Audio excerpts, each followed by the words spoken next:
What's up? What's up? What's up, y'all? Joey Womack, founder, CEO of Goodie Nation, coming to you with another amazing episode of Prequel, origin stories, inflection points, featuring some of the 2023 Lenovo Evolve Small Award winners. You're in for an absolute treat today, is what you've seen from the previous episodes. And so we're going to laugh. You may cry a little bit, but you're going to be entertained. It should be for an amazing session. And so here at Goodie Nation, we're a virtual first post accelerator focused on closing what we call the relationship gap between entrepreneurs and those that are influential in business. Here's why it's important. Studies show, and I think it's something that we all know. We've heard stories like your network is your net worth. It's not what you know, it's who you know. The amount of connections to influential people in business for entrepreneurs leads to a few things. It leads to more revenue in sales. It leads to more capital. It leads to more customers. It leads to more partnerships. It leads to greater amounts of people who can give you advice and also press, and also gives you greater access to talented people who can work for you. And so that always leads to just a higher likelihood that an entrepreneur will be successful. But what we see is that diverse entrepreneurs and also social entrepreneurs from all backgrounds typically don't get connected to influential people in business at the same rate as their counterparts. That just really means that they're more likely to fail. And that's not what we want, right? So at Goodie Nation, everything that we do is focused on closing that relationship gap. And stories matter. The same way that relationships matter, stories matter. Here is why. You're going to hear from some awesome entrepreneurs today. And I think you're going to see a little bit of yourself in their story, in their journey, right? It more than likely will mean that you'll make a purchase or share their story and or support. So I've been talking way too long right now. Let's start to hear from the entrepreneurs. We'll do a round of intros before we get into the stories. And again, I think you're going to be in for a treat. So before we get to the founders, I'm going to kick it over to my co-host Casey for a quick intro. Casey? Thanks, Joey. Hi, everyone. My name is Casey Willis, and I am a 2023 Goodie Nation Storytelling Fellow. I'm also the founder of Could Be Pretty Cool, an audio production company that makes podcasts about arts and culture based in Atlanta, Georgia. Awesome sauce. So let's get to these awesome, these dope, these amazing founders. Going to kick it over to the Culture Guacamole team. Take it from here. Hello. Hi, how are you? We are Ken and Jeanette Flores Katz of Kosher Guacamole, which is the parent company of La Bodega at the Met and Buenos Dias Pupusas. Together, we have more than 50 years of experience in retail and restaurants, and now we are focused on making pupusas, which is the national dish of El Salvador. Pupusas are naturally gluten-free. They're corn-stuffed tortillas filled with a variety of delicious fillings. We make pupusas the traditional way with cheese, chicken, or pork, but we also have modified recipes to create vegetarian and vegan options. We have been making hot pupusas to order for 10 years at our restaurants. During the pandemic, there was no customers to serve our pupusas to, and one of the local farmers markets, fortunately for us, created an e-commerce site to serve people who were staying home as well as students who were at home. They asked us to create a frozen product for them to sell. Hold on. Okay, you're getting a little bit to the story. We don't want to jump a little bit. We don't want to jump. We're going to just do some intros right quick, and then we're going to come back to you for the deeper story, the everything else. But sorry. No, it's all no. It's all good. It's all good. We're gonna kick it. So I'm already hungry. This is why we didn't want to do this, right? So now I get hungry. Oh man. You tease the food a little bit. I start thinking about cheese and all this type stuff. And okay, so now we got to kick it to the other food folks up in Chicago for some good barbecue, soul and smoke. Do a quick intro. Hey, how you guys doing? My name is Chef DeAndre, and this is my wife and business partner, Heather. And we own Soul and Smoke here in Chicago. We got 3 locations, 2 food trucks, and a growing grocery line. There it is. I love it. Okay, let's go over to Texas. Everything's bigger in Texas, so I hear. Let's kick it over to Deidre. And I think you're on mute. Yeah, that's important. Hey, it's Deidre here, the very proud owner of the Wanderstar Hospitality Group. We have both a hostel and a boutique hotel in our portfolio. So we provide accommodations to a plethora of travelers visiting Houston, Texas. Awesome. And let's get back to the food. I want to kick it over to Cassandre. Hi, everybody. My name is Cassandre Davilmar. I'm the owner of Lakou Cafe, based in Crown Heights, Brooklyn, in the historic neighborhood of Weeksville. We're just here to bring some Haitian culture to the neighborhood and, have a nice space for us to escape. There it is. Okay, let's kick it over to Niambi. Hi, y'all. I'm Niambi Cacchioli. I'm based in Union City, but I grew up in Kentucky, and I am the founder of Pholk Beauty. We're a vegan skincare brand, and we are reclaiming melanin as our skin's wellness superhero. I work directly with farmers to source heirloom botanicals from the Black South, Africa, and the Caribbean. Think of us as soul food for the skin. There it is, Vanessa. Hey, I'm Vanessa Griffiths. I'm the co-founder of Gift Better Co. I'm based in Ottawa, which is the capital of Canada.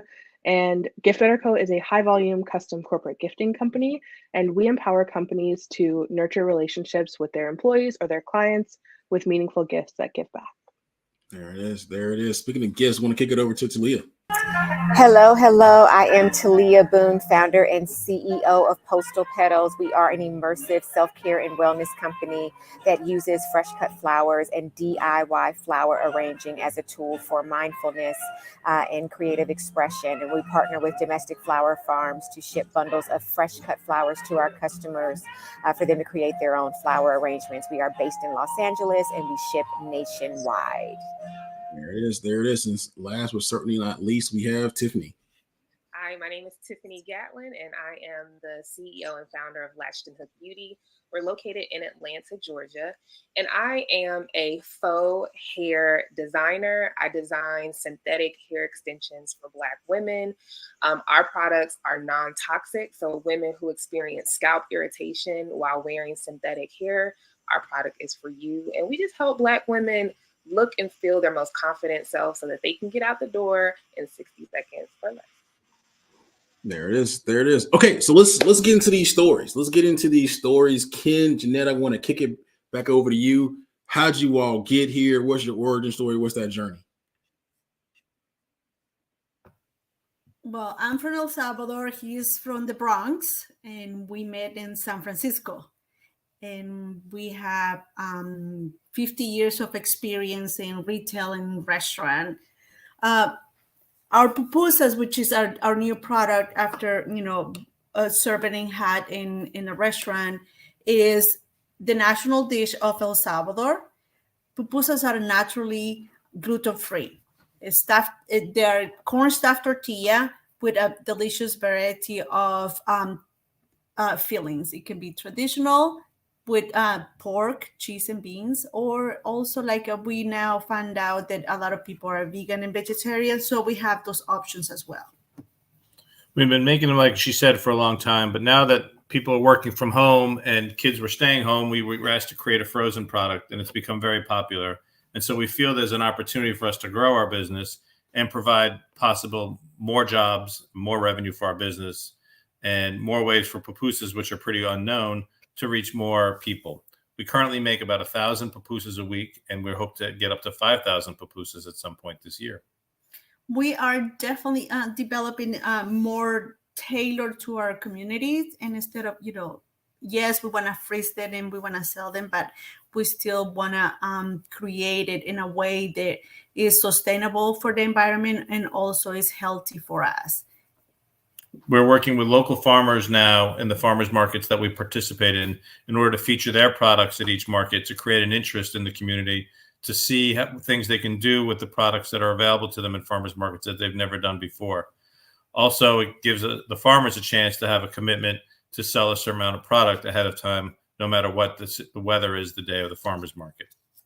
And it's something that we also very excited, because we know that everybody's changing their way of eating. Everybody now is more conscious about what they actually have in their refrigerators, what are they feeding their kids. Also, it's a culturally item. It's something that you probably never tried. So it's a good way of, trying a new culture. Like, El Salvador is a very small country, so a lot of people don't know them. But one day, with your help, by eating pupusas, everybody will know them. The other thing we really love about them is that they're incredibly simple. They're completely contained, so they're like a hand food. So parents like it to give it to their children. They're easy to reheat. Vegan ones without cheese can be actually put in a traditional toaster that you just pop, or you just warm them up in a toaster oven or on a skillet. So there's no microwave involved, which we feel like a lot of people feel like is another aspect where you're feeling a little bit healthier and safer by not having a product that needs microwaving. Ultimately, we're just trying to create something that fits needs of many different dietary needs as time goes on. And we hope that, you can visit us at our restaurant in Adea Park in Atlanta, or, hopefully we'll soon, we'll start getting the product out and we'll be in, your convenience store. Nice. Okay, so I have a quick follow-up question. So I kind of skipped through it. It was okay. It's awesome. El Salvador, Bronx, San Francisco, and then kind of jumped ahead. So what made you all say, let's create? Because you have 2 restaurants, right? I mean, what made you all get into the restaurant game and start this particular set of restaurants and stuff? So I was working in restaurants for other people, and then I was working for a company that was based on the West Coast, but had a location here in Atlanta. And due to some operation errors they made in California, we had to close in Atlanta, and we put about 150 people out of work. And Jeanette was very upset and frustrated that I was going through such a stressful time having to let all these people go and work with trying to get them employed, and also working with the state when you're making that kind of transaction, I guess. And so she said, enough of this. We're doing this on our own. And so we went looking for a location that we can get a restaurant. And we were looking in town because that's where we live. And I found this location by Georgia State. And I thought it would be really great to be part of their community. Plus, we had 2 small children. And the idea of working school hours seemed to be a good idea since our kids have school breaks like they have, like at Christmas and Thanksgiving. And so that's how we started downtown. And we were very popular with students. There wasn't a lot of food downtown for students that was made fresh. There was a lot of franchises and chains. And so this was a great opportunity to create what has now, right before the pandemic, had become really a thriving restaurant community, supporting the largest state university in Georgia. Nice.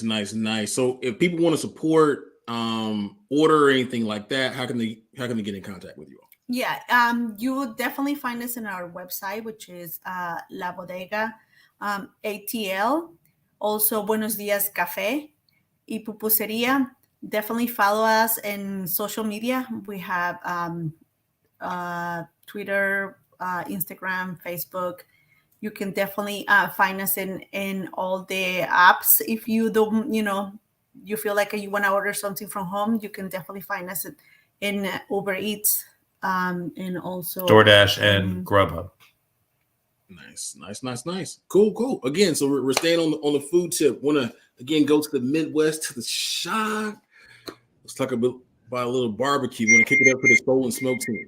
What's your origin story? How'd y'all get here? All right, cool. For sure.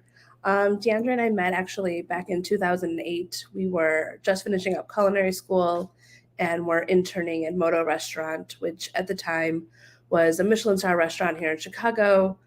Did a 20-course tasting menu and was really the forerunner in molecular gastronomy, certainly in the nation and in Chicago. It was kind of in those pre-Alinea days even. And Deidre and I really both thought we were going to be like fine dining forever. But Deidre spent 4 years there. He went from intern to executive sous chef, and really wanted to go out and do his own thing and do his own food. And we didn't have investors or any real sense of how we could open a restaurant on our own. So we had some credit cards and thought we could do some like pop-ups and underground dinners, and really started the business, out of sheer grit and determination. We bought plates and sold tickets, and it really took off. It was exciting and something that we hadn't done before. We were doing dinners a few nights a week. Yeah. and it just kind of like grew from there. Like the ticketed events, like Heather said, went from like 3 times a week to like pretty much 5 days a week, 2 seatings, and the word pretty much got out around town here in Chicago. And then pretty much we started doing farmers markets, and we started catering large dinners. Sorry about that. But the catering led to like, just meeting other families, and then the pandemic had happened.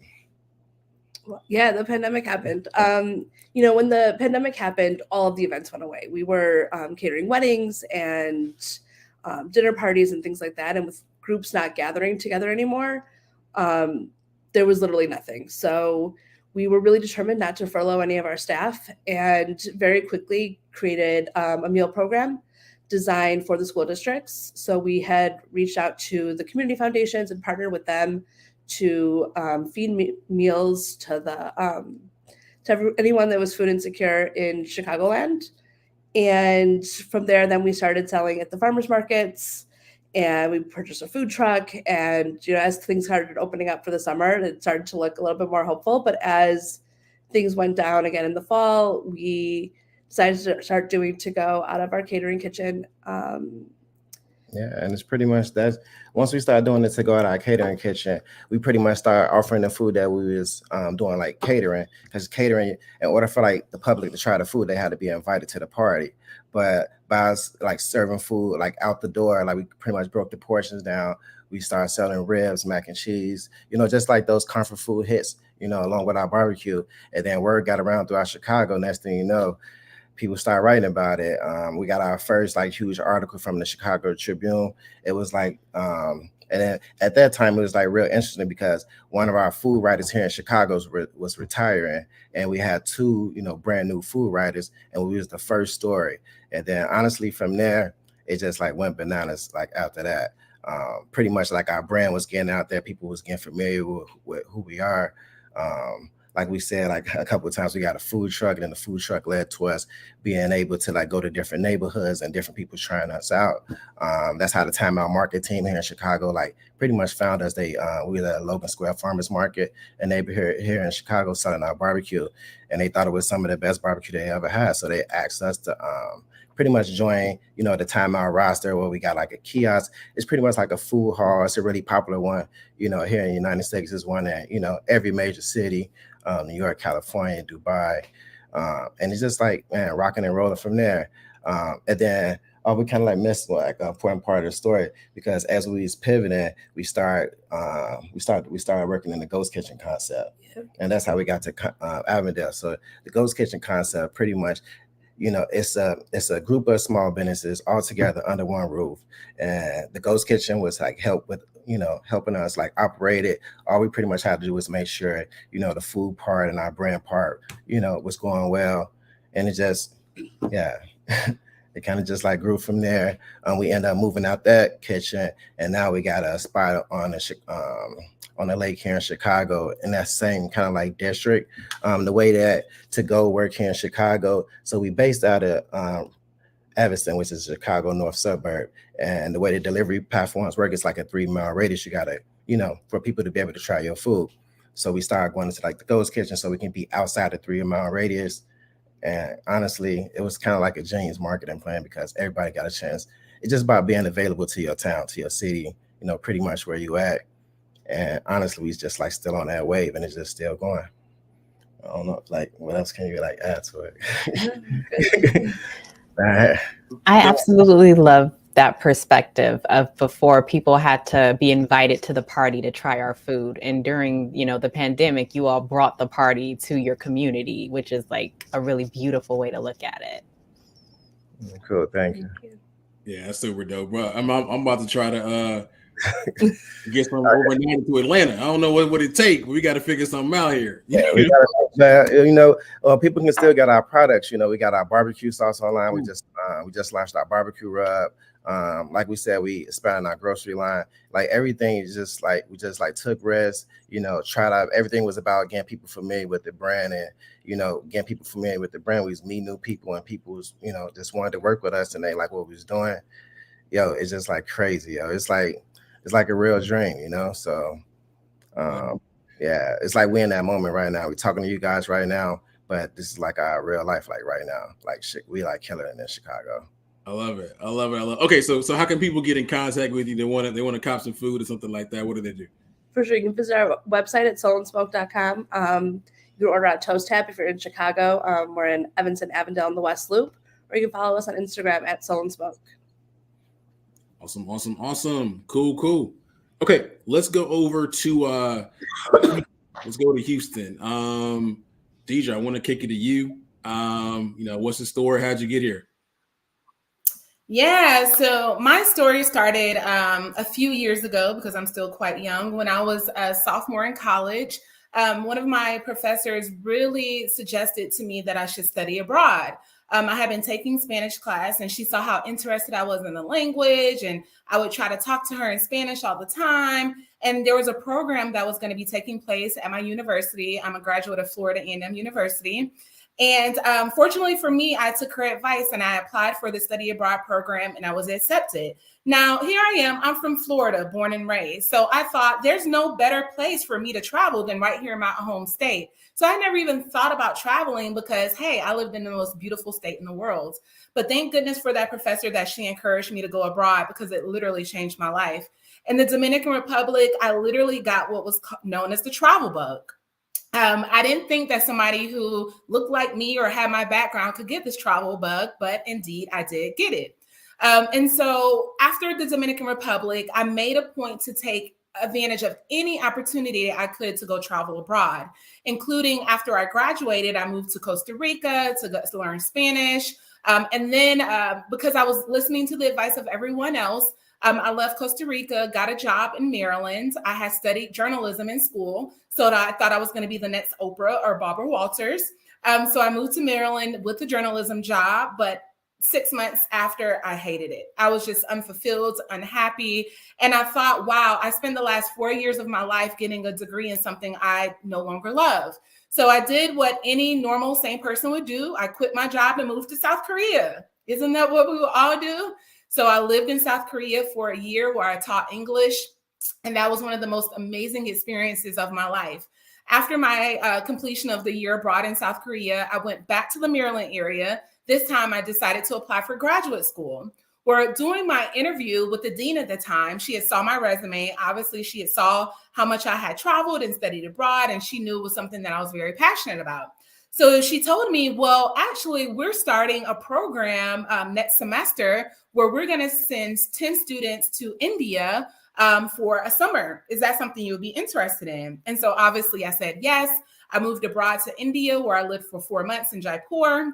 And after that program, went back to the DC area, completed my master's degree. And then again, was sitting, looking at myself in the mirror, like, what am I going to do with my life? Everyone's telling me to get a real job, that I should be using my degrees. And so I got a job with the government. Again, I hated it. I was living in DC, making $45,000, which for a mid 20-something-year-old person, that's a lot of money. But I just was, again, just so unfulfilled and so unhappy. And so I took that opportunity to once again do something that most people would do. And I quit that job and I moved to Australia. I promise my life turns out good in the end. I promise. So after the year abroad in Australia, or actually during that year abroad, I had what I call my Oprah aha moment.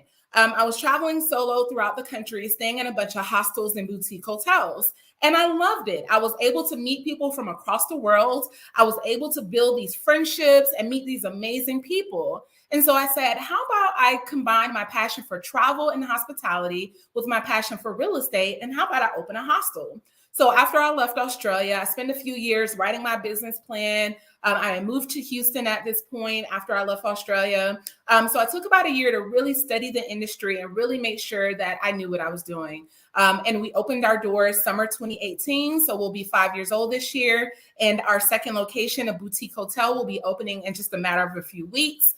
To date, we have accommodated over 15,000 guests from 26 states and 27 cities. And I'm just super excited about the community that we build. I'm super excited about offering affordable accommodation options. Traveling should not be this expensive, out of touch thing that people can't have access to. And so with our boutique and our hostel, we make sure that we can accommodate a variety of different guests who are visiting Houston, Texas. And yeah, I love what I do. And I'm so happy that my story and following my dreams really paid out in the end.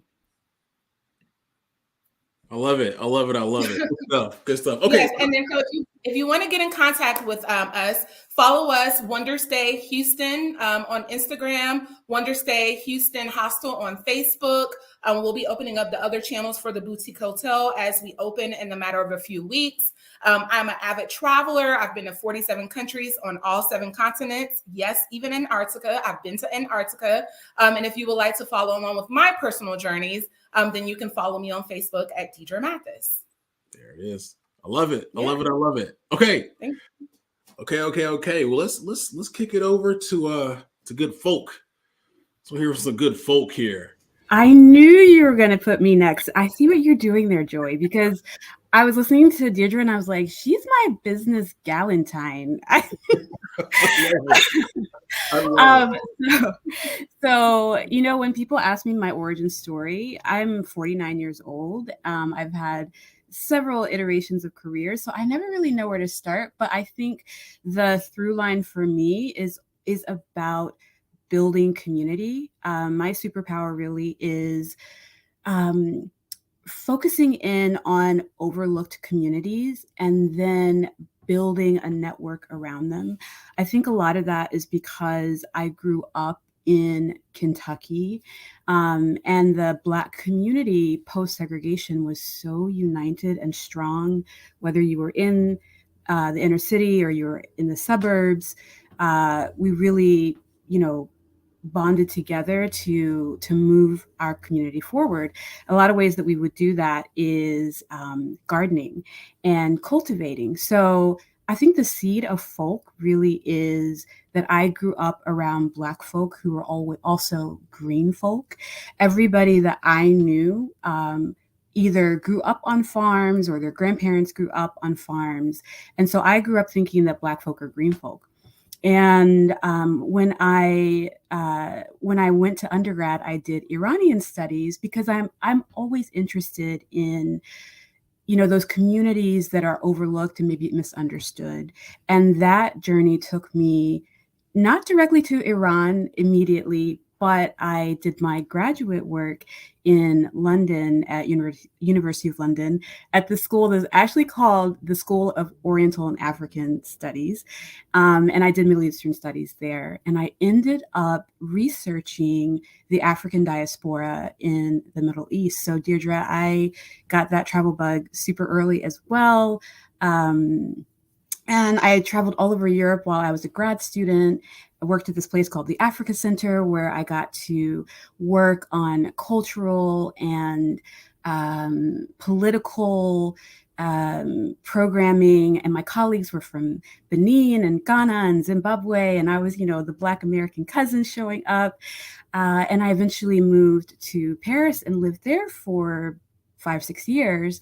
And, you know, there was even more of an African diaspora that I was discovering. When I first moved to Paris, I did not speak any French, but my husband was French. And so I was like, I'm gonna have to learn this, right? And, you know, through my travels, I had learned to make myself feel connected to my kinfolk back in Kentucky and back in the South by whipping up skin remedies and healing remedies, very similar to, you know, what I grew up making with my grandmother and my auntie and our community. And in France, it was really easy to do that because there were apothecaries, there were herbal markets. And so I would just, you know, go to like the Moroccan or the African market and just load up on botanicals, bring them back to my apartment. And I started working at UNESCO, which is like the cultural wing of the UN. And I worked for the Slave Root Project. I was the Middle Eastern consultant for that project. And we would work really closely with grassroots programs in India, Morocco, Turkey.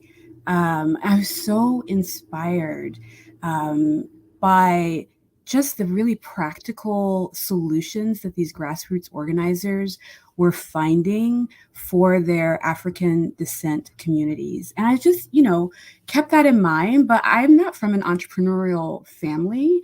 So I didn't really ever think of me as a business owner. Like that was not anything that it just wasn't a reality for me.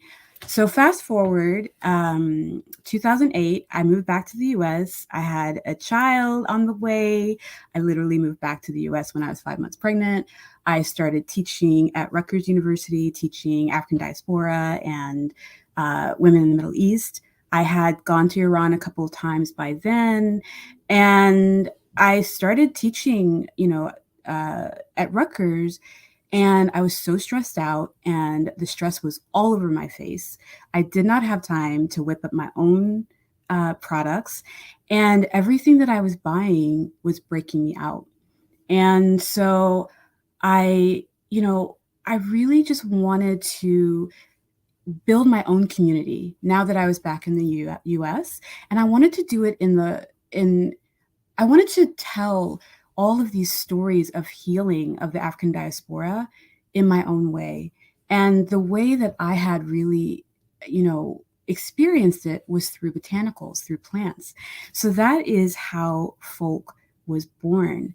In 2020, I had my own reckoning as the country was having their reckoning, which was that I, as a Black female founder, was getting a lot of opportunities to grow my brand.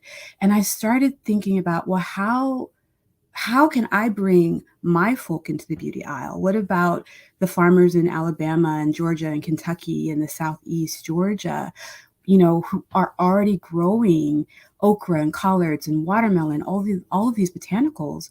How can I bring us into the beauty aisle? So I took a 40% pledge to source 40% of our diaspora plants, in addition to those that I source from Africa and the Caribbean. 40% of those are coming from independent farmers and cooperatives right in the US. And I've started with Kentucky, my home state. We get all of our hemp seed oil. We get our collards from there. We have an okra water that was distilled just for Pholk. And I am moving on. I'm including now cooperatives in North Carolina. So I'm really excited, and I'm ready to eat, y'all. I don't know. Between my soul food and the soul food for the skin and the food that I'm hearing about, I'm just ready.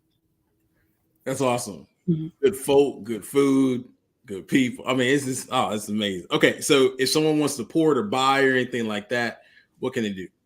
So you can go onto pholkbeauty.com. That's PHOLK.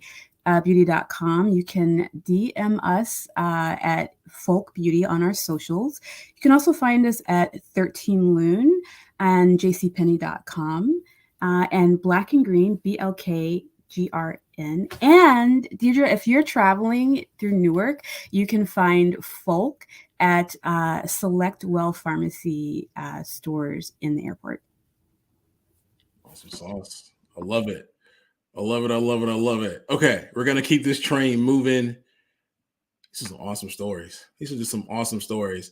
I think next I want to go over to Vanessa. Vanessa, what's your origin story? How'd you get here? What's that journey? Okay, for the sake of time, I'm gonna tell the condensed version, but I honestly think that my entrepreneurship journey started back when I started working, likely when I was 15 in customer service at a grocery store. But I think honestly, every job since then has played into where I am now and with my business. To skip forward a little bit, my Gift Better Co started in December of 2019.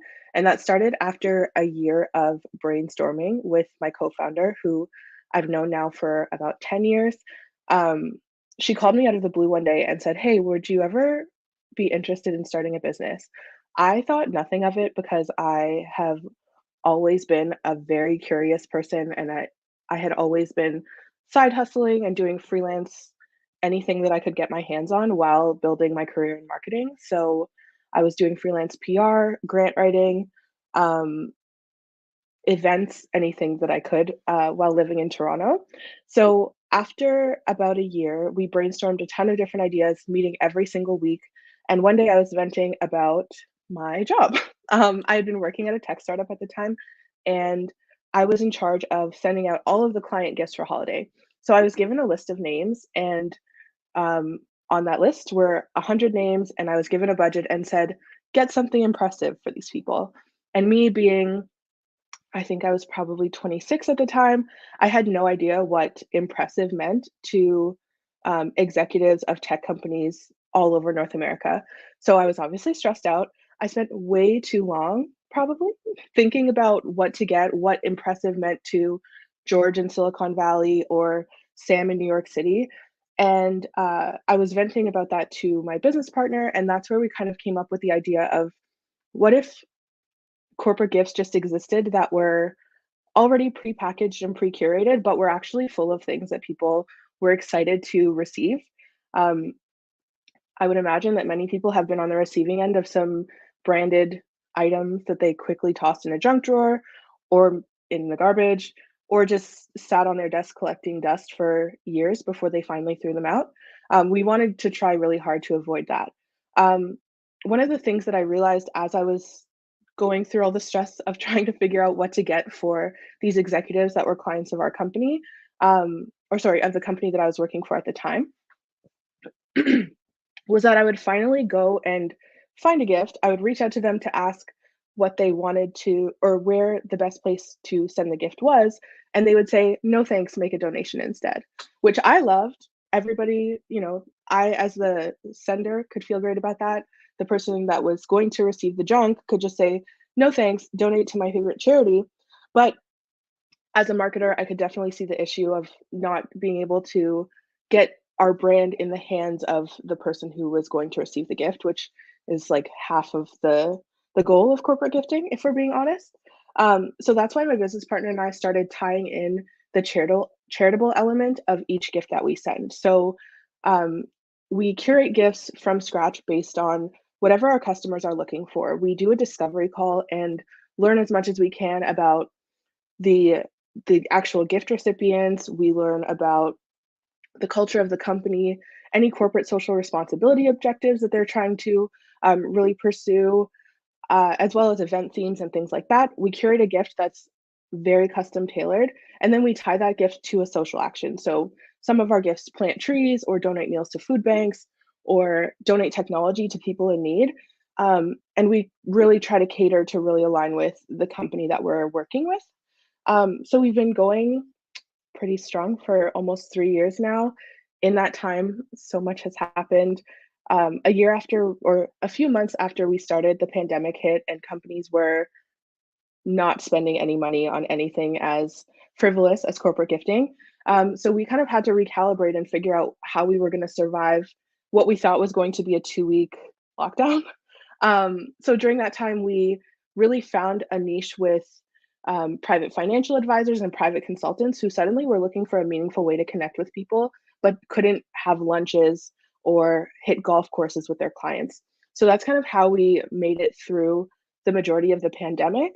And then in March of 2021, my co-founder and I stumbled upon an opportunity on this bidding platform to do the graduation gifts for the University of Ottawa's convocation ceremony, which was now going to be virtual because they couldn't have an in-person event. And the exercise of applying or filling out the request for proposal started out as hey, this will be a great experience for us to actually do this. And then from there, every time we advanced in that process, we were like, wow, what a great experience. Not expecting to get it at all. And then suddenly we got confirmation that we got it, and it changed our whole business. So from the time that we actually got confirmation that we got that project to the time that the gifts had to be delivered, we had to figure out how to scale our business to fulfill a 9,600 gift order. Up until that point, our biggest order was probably 400 or 450. So we had to find a new warehouse. We had to source 9,600 of 7 different things that were going to go in a box. We had to figure out how to pack those boxes. It was insane, but that really allowed us to grow quickly with the revenue generated from that one order, we were able to hire our first 2 team members, really put a sales process in place. It also allowed me to, I was on maternity leave at the time, so it allowed me to not go back to my 9 to 5, which was lovely and very necessary at that point. And we've just been growing ever since, listening really closely to the needs of our customers and adapting to what they're saying that they need. And we've also been able to support a ton of small businesses because everything that we do is high volume. We work with a ton of women-owned, very local to either us or our clients, and super, super niche vendors, which we're super proud to do. And then the charitable impact is the best part of my job, in my opinion. We've donated thousands of meals to different food banks, planted trees all over North America, and we just want to keep scaling that. There it is. There it is. Okay, so how can people get in contact with you? So giftbetter.co is our website. You can also find us on most social media platforms at giftbetterco. There it is. I love it. I love it. I love it. Talia, I want to kick it over to you right quick. Yes. So yeah, our origin story is interesting because my background is actually in sports PR. I went to school for communications with an emphasis in public relations.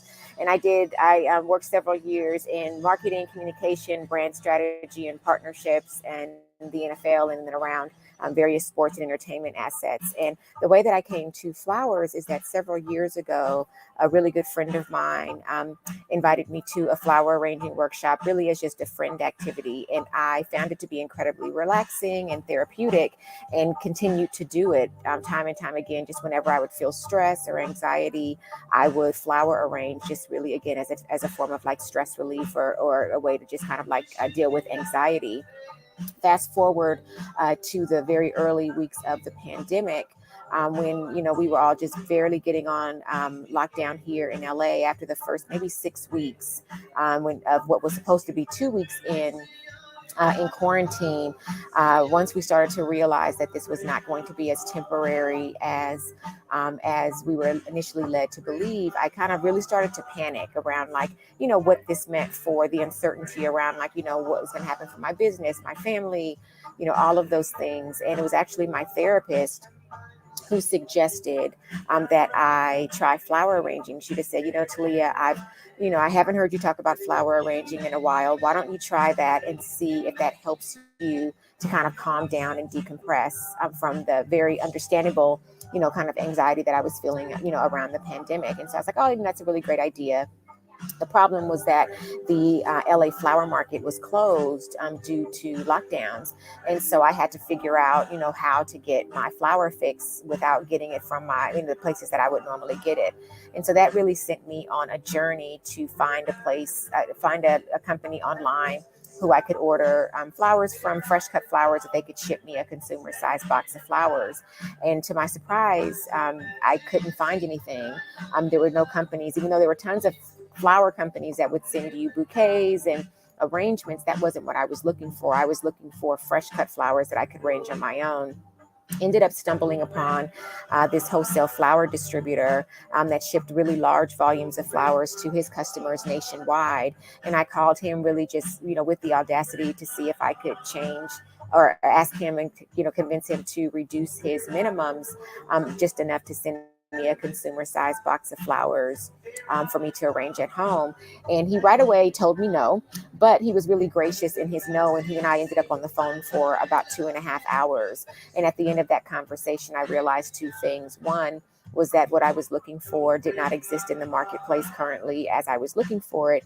And then 2, there was an opportunity to enter the floral industry, which typically really possessed a bit of a gatekeeper culture, because, it just, some retailers with, they have large accounts with farms could kind of dictate who farms worked with. And if they thought that those other retailers might threaten their business, they would, they could, deter those farms from working with us. But because of the pandemic, it was really the great equalizer in a lot of ways, because, there were no events, no weddings. People were, at that time buying toilet paper. They were not buying flowers. And so many farms were looking for ways to bring their product to market. And so I saw a way for me to enter the floral industry, but also saw a way for me to help and support the domestic floral industry. And so by the time we got off that call, I said to him, like, hey, do you think something like this could work? And described to him a very rough version of what Postal Petals is now.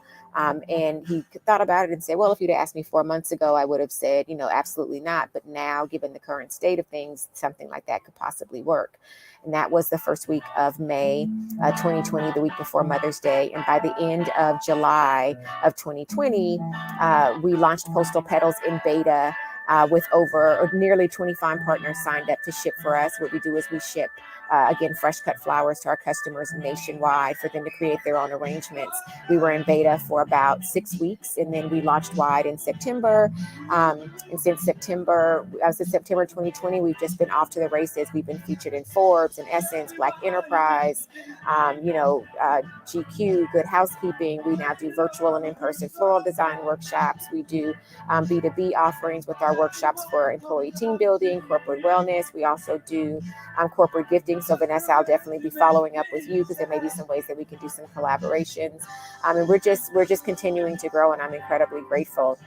And so, if you're looking to find us, we are at Postal Petals across all social media platforms. And if you want to get a box, we are postalpetals.com. I love it. I love it. I love it. I love it. Good stuff. So, Tiffini, I want to kick it over to you for your origin story. Hello. So my origin story, actually, I have been an entrepreneur. I didn't know it, but been an entrepreneur since I was 16 years old, braiding hair in my mom's basement. That's how I started earning money. And, and I was an influencer as well. And I didn't know, that term obviously was not around back then. But, I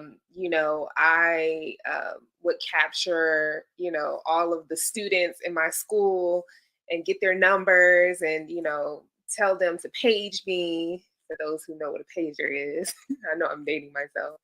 But I would do hair in my school and in my neighborhood. And I became a really popular young braider. And then I left to go to college in Atlanta at Clark Atlanta University, and did a little braiding in school to earn some money, but kind of did away with that. And after I graduated, entered into the corporate world. I became a bank executive at Bank of America, and I was a corporate executive for almost a decade. And then I resigned from my corporate job in 2009 because I wanted to be an entrepreneur. I said, corporate is cool, but, I really want to be creative. And I just felt like it was a bit stifled in corporate America. And I wanted to get out there and just kind of find my own footing. And so I did a lot of different things, dabbled in a lot of my interests. And then, as most entrepreneurs do, you kind of find like side hustles to earn money. And my side hustle was doing hair. Never thought that I would go back to doing hair, but I started doing protective hairstyling, mainly crochet hairstyling. It wasn't a new method, but all the Instagram girls started getting on Instagram and doing this style called crochet curls, and they would, crochet the curls in their hair, and you'd see them on Instagram and YouTube telling you how to brush the hair out and roll it around the rod and dip it in the hot water. If you're a Black girl, you definitely know what I'm talking about. You've probably either did it yourself or had someone do it for you. And I never forget one year, I was going to Mississippi for the holidays with my husband's family. And I was like, gosh, I'm going to be in Mississippi for, almost a week. I need to make some money while I'm there. And so I remember making a flyer, sending it out to all of my husband's family and telling them to help me spread the word that I was coming from Atlanta, the hot ATL. And I was going to be doing crochet hairstyles in Mississippi. And I was only going to be charging I think $60, maybe $80 or what have you. And so I was able to get all of these appointments before I got to Mississippi and got there, and I was doing hair. And I remember distinctively there was one customer, and I was telling her the process of how this was going to work. And I told her, don't move because the water that I'm using, is hot and it could burn you. And so when I'm dipping your hair into this hot water, don't move. And so as I'm dipping the hair, the steam from the water is rising, and she jumps, and a little bit of the water like kind of falls on her. And that terrified me.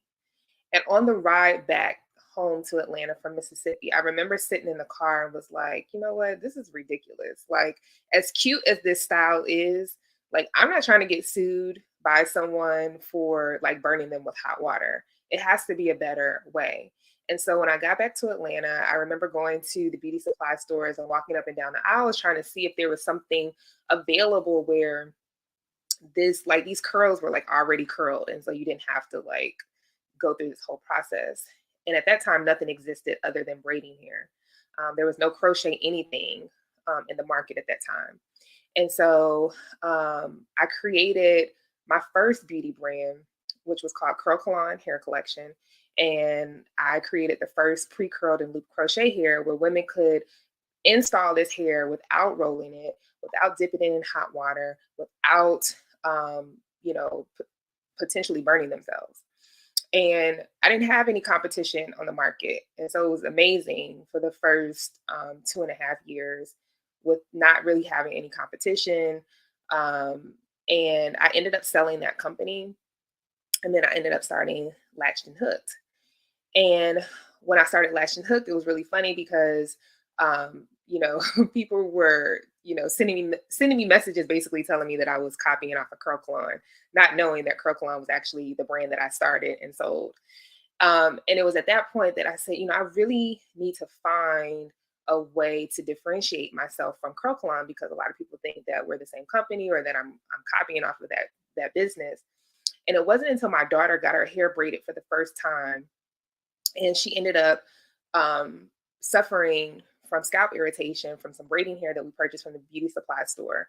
And her scalp was sensitive and allergic to the synthetic hair that we were using. And she broke out in her scalp. We had to immediately take it out. That was $200 down the drain. And I'm like, why did your scalp break out? Like, I haven't experienced this myself, nor do I know anybody who's ever experienced that. At the same time, I was working at Delta Airlines doing a temporary project with them, and I was able to get flight benefits. And we were able to keep our flight benefits a few months after the project ended. And so I ended up flying to China by myself and had some appointments with some manufacturers. And I told them, I was like, hey, this is what happened to my daughter. This is, what went on. How do you make this synthetic hair? Because all this time I had been selling the pre-curled hair, which was synthetic hair. I had started Latched and Hooked Beauty, and I was selling curls to customers at that time, but never did I once understand like how this synthetic hair was made. And so found out that there is a series of chemicals that were used to formulate the synthetic hair, and the chemicals that were being used to formulate this hair is toxic, lots of toxics.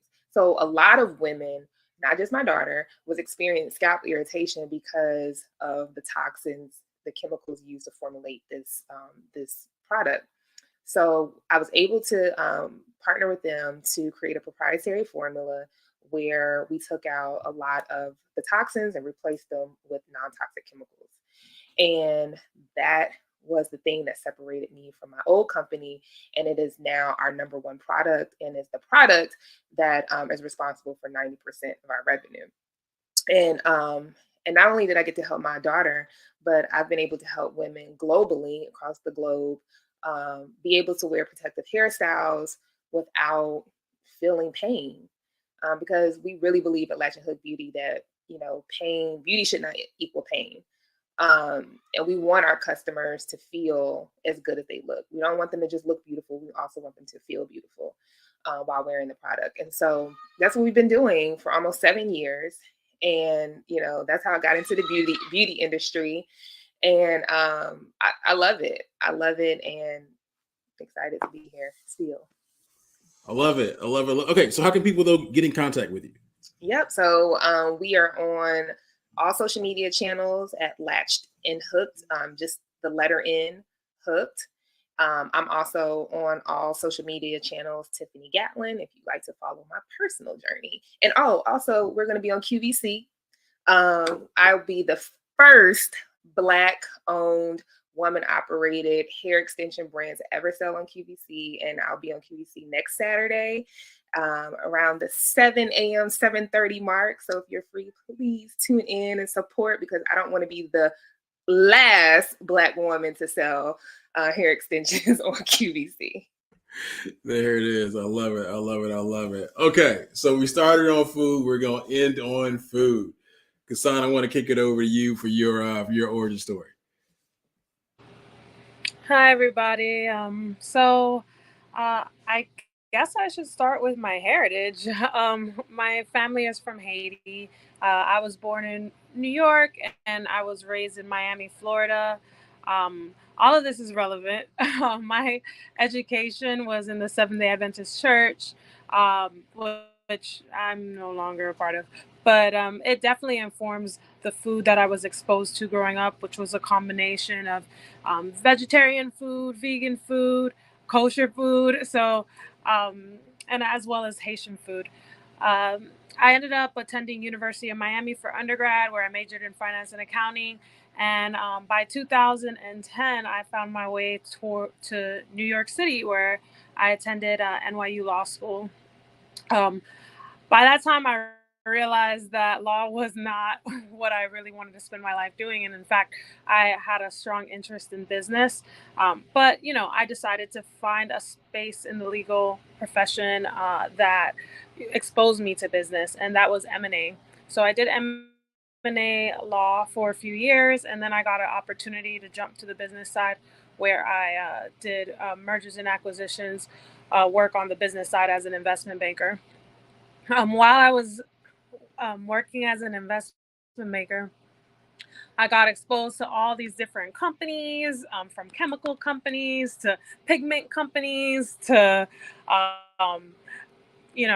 food companies, beauty companies, and some of these companies were pretty complicated and others were pretty simple. And it just inspired me to try to do something, for my community and start like an entrepreneurial journey. In 2018, I saw there was a need in the neighborhood that I lived in, which is called Weeksville, which is the first free Black man's neighborhood in all of Brooklyn. And I would be walking down Utica Avenue, which is the main commercial corridor, and probably the fourth largest transportation hub in Brooklyn.